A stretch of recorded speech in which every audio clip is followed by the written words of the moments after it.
So guys finally यहाँ पर आ गया है मेरे पास TVS का जुपिटर BS6। ये क्लासिक नहीं है, पहले ही बता दूं, जो YouTube में बहुत सारी वीडियो डाले हुए हैं BS6 के साथ। ये नॉर्मल वाला जुपिटर BS6 है और ये है यहाँ पर TVS जुपिटर BS4। तो दोनों में कंपैरिजन, दोनों में क्या चेंज है आपको क्लियरली समझ में आने वाला है इस वीडियो में। और अगर आप लुक वाइज देख रहे हो तो आपको शायद कोई डिफरेंस नहीं दिख रहा होगा। तो आपको बता दूं कि अगर आप यहाँ पर आते हो तो यहाँ पर आपको बैच देखने मिल जाता है BS6 का, और अगर आप यहाँ पर आते हो तो यहाँ पर आपको कोई बैच देखने नहीं मिलता, सिर्फ CVTI लिखा हुआ है, उसमें CVTI के साथ BS6 भी लिखा हुआ है। तो ये यहाँ पे एक पहला चेंज मैंने आपको बता दिया जो आप देख कर पहचान सकते हो। बट ऐसा नहीं है कि सिर्फ एक ही चेंज किया गया है। आप सोचोगे कि सिर्फ इतना चेंज करके क्या सेटिस्फैक्शन मिल गया TVS को, तो नहीं, बिल्कुल भी नहीं, इतना छोटा चेंज नहीं है। इसके इंटरनली काफ़ी बड़े चेंजेस हैं जो इस रिव्यू में मैं पूरा बताने वाला हूँ। तो वीडियो को स्किप मत करना एंड वीडियो को एंड तक देखना। सो गाइस फाइनली यहाँ पर जैसा कि मैंने आपको कहा था कि मैं जल्दी इसका रिव्यू आपको दिखा दूंगा, तो फाइनली हाजिर है ये रिव्यू। तो लुक्स में यहाँ पर आप देख सकते हो, आपको देखने में तो बिल्कुल सिमिलर लग रहा होगा। अगर आप देखोगे तो कोई चेंज है ही नहीं ज्यादा बड़ा। अब जैसे अगर फॉर एग्जांपल आपके सामने BS4 या BS6 हो तो आप रिकॉग्नाइज करना आपके लिए बहुत डिफिकल्ट होगा कि कौन सा BS4 है कौन सा BS6 है। तो यहाँ पर हमने दोनों ही स्कूटर इस रिव्यू में अरेंज की है। दोनों ही स्कूटर हम रखे हुए हैं। एक आप व्हाइट कलर की देख रहे हैं, ये BS4 स्कूटर, और जो आप यहाँ पर दूसरा कलर देख रहे हैं ये है यहाँ पर BS6 वाला जुपिटर। तो यहाँ पर क्या चेंजेस किए गए हैं वो सभी कुछ हम आपको बताने वाले हैं। अब यहाँ पर लुक वाइज यहाँ पे आपको एक चीज जो चेंज हो गई वो है LED हेडलैम्प। LED हेडलैम्प क्यों चेंज हो गया? क्योंकि जो पहले लैंप था वो अगर इसका आप बेस मॉडल लेते थे, स्टैंडर्ड मॉडल लेते थे, तो वहां पर आपको किसी भी तरह का LED जैसा फीचर देखने नहीं मिलते थे। बट अब ये स्टैंडर्ड कर दिया गया है, यानी अगर आप इसका बेस मॉडल भी लोगे तो आपको LED हेडलैम्प देखने मिल जाएगा। बात करते हैं बॉडी की, तो यहाँ पर आपको मेटल बॉडी देखने मिल जाती है। बट अगेन आपको बता दूं फुल्ली मेटल बॉडी बोलते जरूर है, बट आपको जो साइड पैनल है वो मेटल के देखने मिलते हैं। फ्रंट में जो फेंडर होता है वो आपको मेटल का देखने मिलता है। साथ ही आपको यहाँ पर ये काफी स्टाइलिश लगने वाला है। और यहाँ पर इसका जो सस्पेंशन है उसमें भी कुछ चेंजेस किए गए हैं। अब यहाँ पर अगर आप फ्रंट में देखते हो तो जो अलॉय व्हील दिए गए हैं वो स्टैंडर्ड है, यानी आप इसका कोई भी वेरिएंट लेते हो तो आपको स्टैंडर्ड ही देखने मिलेंगे अलॉय व्हील, जो काफी अच्छा इनिशिएटिव है, जो आपको होंडा एक्टिवा में देखने नहीं मिलता है। होंडा एक्टिवा के अगर आप स्टैंडर्ड या किसी भी मॉडल में जाएंगे होंडा एक्टिवा 6G में, तो आपको कोई भी यहाँ पर अलॉय व्हील का ऑप्शन देखने नहीं मिलता, जबकि आपको यहाँ पर स्टैंडर्ड मॉडल में भी अलॉय व्हील देखने मिल जाते हैं। साथ ही अगर ब्रेकिंग की बात करें तो आप फ्रंट में देख सकते हो यहाँ पर सिंक ब्रेकिंग आपको देखने मिल जाती है। सिंक ब्रेकिंग का सिस्टम वही है जो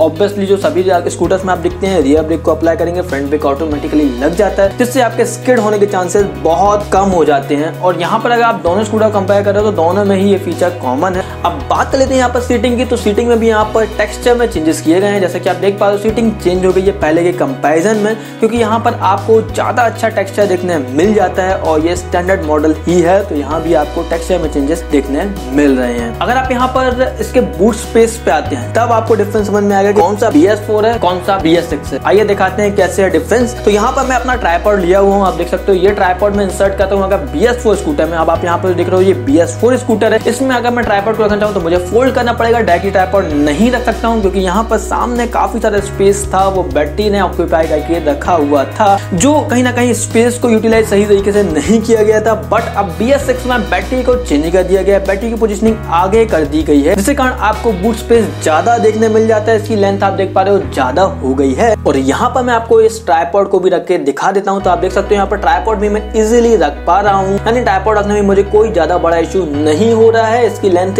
उसके लगभग इक्वल ही है। अब बूट स्पेस में कितना इंक्रीमेंट हुआ है मैं एग्जैक्ट नहीं बता सकता। क्यों नहीं बता सकता? क्योंकि कंपनी की जो ऑफिशियल वेबसाइट वहां पर कहीं भी इसके बारे में क्लियरली अपडेट नहीं किया गया है कि आपको कितना बूट स्पेस स्कूटर में देखने मिलेगा। बट आई एम श्योर कि आपको यहाँ पर बूट स्पेस पहले के कंपैरिजन में ज्यादा देखने मिल रहा है। अब आते हैं फ्रंट पे, तो फ्रंट में मैं आपको ये भी दिखा देता हूँ कि बैटरी का यहाँ पर पोजीशनिंग कहाँ पर है। तो आप देख सकते हो यहाँ पर बैटरी की पोजीशनिंग चेंज करके फ्रंट में कर दी गई है। तो आप देख सकते हो यहाँ पर फ्रंट में बैटरी रखी गई है जो अब मेंटेनेंस फ्री बैटरी है, और यहाँ पर मेंटेनेंस फ्री बैटरी होने के कारण आपको कोई भी ज्यादा इसको मेंटेनेंस नहीं करना पड़ेगा। साथ ही फ्रंट में बैटरी होने से प्रॉपर आप बोल सकते हो इसकी लाइफ में थोड़ा बहुत इंप्रूवमेंट भी आपको देखने मिलेगा। अब यहाँ पर बात आती है कन्वीनियंस की, जैसा कि मैं आपको स्टार्टिंग से बताते आता हूँ कि यहाँ पर जुपिटर काफी कन्वीनियंस प्रोवाइड करता है, तो यहाँ पर भी आपको वो देखने मिल जाती है। जैसे कि इसका जो ब्रेक लॉक होता है वो पहले भी बहुत इजी था, अभी भी आप बहुत इजीली इसे अप्लाई कर सकते हैं। साथ ही आपको जो इसका मेन स्टैंड है वो लगाना काफी आसान होगा, क्योंकि पहले भी ये आसान था और ये TVS का पेटेंटेड मेन स्टैंड है। अब सबसे बड़ा क्वेश्चन आता है कि भाई FI स्कूटर है तो क्या इसमें किक देखने मिलेगा? हाँ BS6 में FI स्कूटर होने के बाद भी आपको यहाँ पर किक देखने मिल जाएगा। अब किक के साथ एक और बात, तो यूजुअली अदर स्कूटर्स में होता है किक लगाना आपको बैठे बैठे बहुत मुश्किल हो जाता है, बट इसमें ऐसा नहीं है। तो किक स्टार्ट का डायरेक्शन सही रखा गया है, जिस कारण आप इसमें बैठे बैठे किक स्टार्ट कर सकते हैं। अब यहाँ पर अगर स्पेस की बात करें तो अगेन जो लोगों को क्वेश्चन आता है कि भाई इसमें गैस सिलेंडर रखते बनेगा या नहीं बनेगा। अगेन आपको बता दूं, मैंने यहाँ पर गैस सिलेंडर रख के टेस्ट नहीं किया। अगर आप स्कूटर में गैस सिलेंडर के यूज कर रहे हो तो मुझे प्लीज कमेंट बॉक्स में बता दो, ताकि जो क्वेश्चन आते हो उनको उनके आंसर इजीली मिल जाए। और जैसे आप इसके रियर में आते हैं तो रियर में आपको एक्सटर्नल फ्यूल फिलिंग जैसे कि पहले भी था वो आपको अगेन यहाँ पर भी देखने मिल जाती है, और ये कहीं ना कहीं ज्यादा कन्वीनियंट होता है, ताकि आपको बार बार फ्यूल फिल कराने के लिए उतरना नहीं होता है गाड़ी से, तो ये कहीं ना कहीं आपको कन्वीनियंट लग सकता है। अब यहाँ पर फ्रंट में आते हैं तो आप इसका मीटर कंसोल देख सकते हैं, जो पहले जैसा ही रखा गया है। जैसा कि आपको स्टैंडर्ड वेरिएंट में एनालॉग कंसोल देखने मिलता था, यहाँ भी आपको एनालॉग कंसोल देखने मिलेगा। और साथ ही यहाँ पर जैसा कि आप देख पाते हो कि यहाँ पर पहले भी दिया जाता था कि आप यहाँ पर देख सकते हो कि इकोनॉमी मोड पे चला रहे हो आप या पावर मोड पे चला रहे हो। अगर आप इकोनॉमी मोड पे चलाओगे तो आपको ज्यादा अच्छा माइलेज देखने मिल जाता है, तो यहाँ भी वही फीचर कंटिन्यू किए गए हैं, आपको इकोनॉमी मोड भी देखने मिल जाता है। साथ ही आपको फ्यूल ब्लिंक के लिए जो इंडिकेशन मिल दिखता है वो भी दिया गया है। और आपको अगर फ्यूल की बात आई तो आपको बता दूं कि FI इंजन है, तो FI इंजन होने के कारण कहीं ना कहीं आपको फ्यूल भी मेंटेन करना पड़ेगा। कंपनी के अकॉर्डिंग एटलीस्ट 2 to 3 लीटर्स आपको मेंटेन जरूर करना चाहिए अपने स्कूटर में पेट्रोल। दूसरी बात जो आपके मन में क्वेश्चन आ रहा होगा कि भाई हमारे यहाँ तो BS6 फ्यूल आया ही नहीं है, अब हमने अगर BS6 स्कूटर ली तो क्या होगा। तो आपको बता दूं कि अगर आपने BS6 स्कूटर ले लिया है और आपके यहाँ BS4 फ्यूल अवेलेबल है, BS6 नहीं है, तो अभी आप एक्स्ट्रा प्रीमियम वाला जो फ्यूल होता है उससे आप यूज कर सकते हैं। उसमें कहीं ना कहीं जो इम्प्योरिटी रहती है वो कहीं ना कहीं थोड़ी कम होती है, जिसके कारण आपके इंजन में वेयर एंड टेयर कम होंगे। तो अभी यही सजेस्ट किया जा रहा है कि अभी आप एक्स्ट्रा प्रीमियम वाला फ्यूल यूज कर लें, बट जैसे ही आपके यहाँ BS6 फ्यूल अवेलेबल हो जाता है देन आप यहाँ पर BS6 वाला फ्यूल ही फिल करें। यहाँ पर आपको पावर स्विच भी देखने में मिल जाता है, जो सबसे पहले हमने स्कूटर में ही देखा था, अब कई स्कूटर में आ गया है, बट स्टार्टिंग इसी स्कूटर देखी थी तो यहाँ पर पावर स्विच भी आपको देखने मिल जाता है। अब चलिए लेते हैं इसकी टेस्ट राइड और देखते हैं क्या है डिफरेंस दोनों ही स्कूटर्स में। तो सबसे पहले मैंने यहाँ पर BS4 को चलाया, फिर उसके बाद अगेन BS6 को चलाया, फिर BS4 को चलाया। इसमें कार्बोरेटर को रिमूव कर दिया गया है, जिसके कारण आपको कहीं ना कहीं बेटर परफॉर्मेंस देखने मिलती है और ज्यादा रिफाइंड इंजन देखने मिलता है। ये मुझे काफी स्मूथ लग रहा है चलाने में।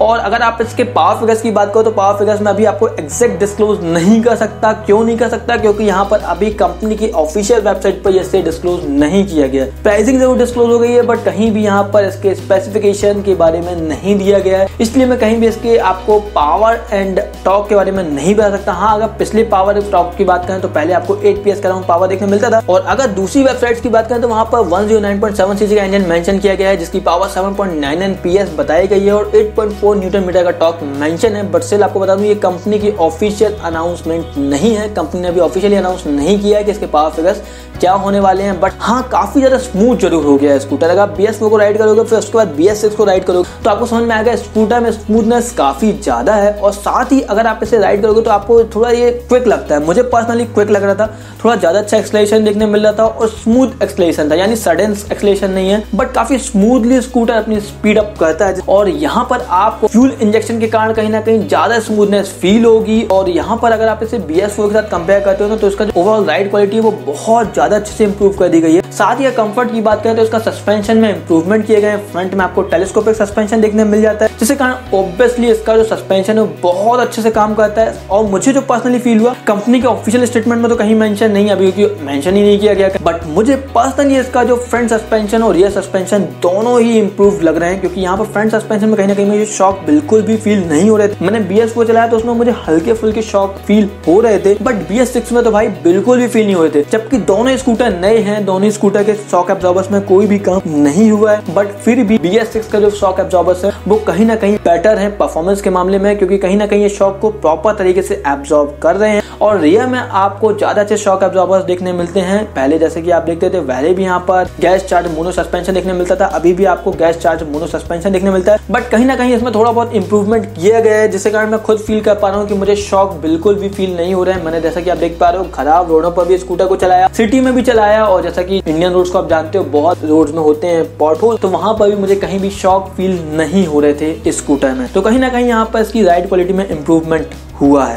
अब अगर ब्रेकिंग की बात करें तो अब यहाँ पर ब्रेकिंग इंप्रूव्ड है, पहले भी सिंक ब्रेकिंग सिस्टम था, अभी भी सिंक ब्रेकिंग सिस्टम है। साथ ही आपको यहाँ पर ट्यूबलेस टायर देखने मिल जाते हैं, जो अच्छी बात है, बहुत अच्छी बात है कि कहीं ना कहीं ट्यूबलेस टायर आपको ज्यादा अच्छा कॉन्फिडेंस देते लेते हैं और कहीं भी अगर आपको ले जाना है तो पंक्चर का उतना बड़ा इशू नहीं होता है। दूसरी बात जो आपके मन में क्वेश्चन आया कि एलईडी हेडलैम्प तो आ गया, बट क्या इसकी विजिबिलिटी अच्छी है या नहीं, तो मैं आपको नाइट में भी इसकी परफॉर्मेंस दिखा देता हूँ। नाइट में आप जैसा कि देख पा रहे हो, नाइट में विजिबिलिटी काफी शानदार ऑफर करता है और मुझे कहीं भी यहाँ पर कमी नहीं लगी कि यार एक एक्सटर्नल जो आजकल चलता है, एक एडिशनल लोग एलईडी हेडलैम्प लगा लेते हैं, तो आपको यहाँ पर उसकी जरूरत बिल्कुल भी नहीं पड़ने वाली, क्योंकि कहीं ना कहीं इसका जो एलईडी हेडलैम्प है वो इनफ है, काफी अच्छी लाइट सप्लाई देता है। और यहाँ पर लाइट से मुझे कहीं भी अगर आप बहुत अंधेरे वाली रोड में भी जाते हो तो आपको यहाँ पर लाइट की कमी नहीं लगेगी। प्रॉपर तरीके से इंप्लीमेंट किया गया है एलईडी हेडलैम्प को। और सबसे अच्छी बात ये भी है कि कहीं ना कहीं स्टैंडर्ड कर दिया गया है, तो अब आपको इसके स्टैंडर्ड मॉडल में भी एलईडी हेडलैम्प देखने मिलेगा, जो अभी कॉम्पिटिटर्स कहीं ना कहीं अभी उतना अच्छे से ऑफर नहीं कर रहे हैं। आपको स्टैंडर्ड वेरिएंट में यूजुअली एलईडी हेडलैम्प देखने नहीं मिलता है। अब बात कर लेते हैं यहाँ पर इसके माइलेज की। तो जैसा कि मैंने बताया कि इसकी परफॉर्मेंस ओवरऑल इंप्रूव्ड हो गई है और कंपनी ने ऑफिशियली कहीं भी अनाउंस नहीं किया, बट जो अनाउंस किया वो ये बात है कि BS6 में 15% का इंक्रीमेंट हुआ है ओवरऑल परफॉर्मेंस में और माइलेज में। और माइलेज में यहाँ पर कहीं ना कहीं आपको ज्यादा अच्छा माइलेज ही देखने मिलेगा, तो आप एक्सपेक्ट कर सकते हो 55 से 60 के बीच इसका माइलेज, जो काफी शानदार कहा जा सकता है यार। 55 से 60 का माइलेज विद स्कूटर बहुत अच्छी बात है, बहुत अच्छा माइलेज है और आपको भी यहाँ पर ऑलमोस्ट यही माइलेज देखने मिल जाएगा। और अगर आप एग्जिस्टिंग यूजर हो TVS Jupiter BS4 को, तो आप भी मुझे कमेंट बॉक्स में बताओ कि आपको आपका TVS Jupiter कितना माइलेज देता है। अब आती है प्राइसिंग की बात। तो BS6 में प्राइसिंग में क्या चेंजेस हुए हैं तो वो भी आपको दिखा देता हूँ। यहाँ पर अगर आप इसकी ऑफिशियल वेबसाइट पर जाते हो तो कहीं भी स्पेसिफिकेशन तो नहीं दिए गए, बट प्राइसिंग मेंशन है। तो यहाँ पर Jupiter BS6 आपको 61,449 रुपीज से देखने मिल जाता है। अभी BS6 की बात करूँ, BS4 भी यहाँ पर मेंशन है, बट BS6 की स्टार्टिंग आप 61,449 रुपीज से बोल सकते हैं। और यहाँ पर कहीं ना कहीं इसको स्कूटर को मैं प्राइसिंग के मामले में काफी कॉम्पिटिटिव बोल सकता हूँ, क्योंकि इसके सेगमेंट के अदर स्कूटर इससे थोड़ा सा ज्यादा प्राइस में रखे गए हैं। जैसे कि एक्टिवा आपको इससे ज्यादा प्राइस में देखने मिलता है और ये कहीं ना कहीं उससे अच्छा कंपटीशन भी देता है। तो आपकी ओन चॉइस है कि आपको कौन सा स्कूटर पसंद है। मुझे पर्सनली यहाँ पर जुपिटर काफी शानदार लगता है in terms of ride quality, और यहाँ पर आपको परफॉर्मेंस भी काफी अच्छी देखने मिल जाती है। अगर कंपेयर करें सेगमेंट की होंडा एक्टिवा 6G से, तो उसका प्राइसिंग कहीं ना कहीं थोड़ा सा इससे ज्यादा है, तो कहीं ना कहीं ये आपको ज्यादा वैल्यू फॉर मनी प्रोडक्ट लग सकती है। And I would like to say special thanks to sign TVS who provided us this scooter for review. अगर आप भी TVS Jupiter लेने का प्लान कर रहे हो और आप जबलपुर से हो तो आप इस नंबर पर जरूर कांटेक्ट करें। सो गाइस, ये था मेरा एक discussion about TVS Jupiter BS6। कैसा लगा आपको ये वीडियो जरूर कमेंट बॉक्स में बताना है। एंड अगर आपका कोई भी ऑटोमोबाइल से रिलेटेड क्वेश्चन है तो आप मुझे इंस्टाग्राम पर DM कर सकते हो। So guys, thanks a lot for watching our video. If you like our video, so hit like, subscribe and don't forget to click on the bell icon by which you will get updates of upcoming videos.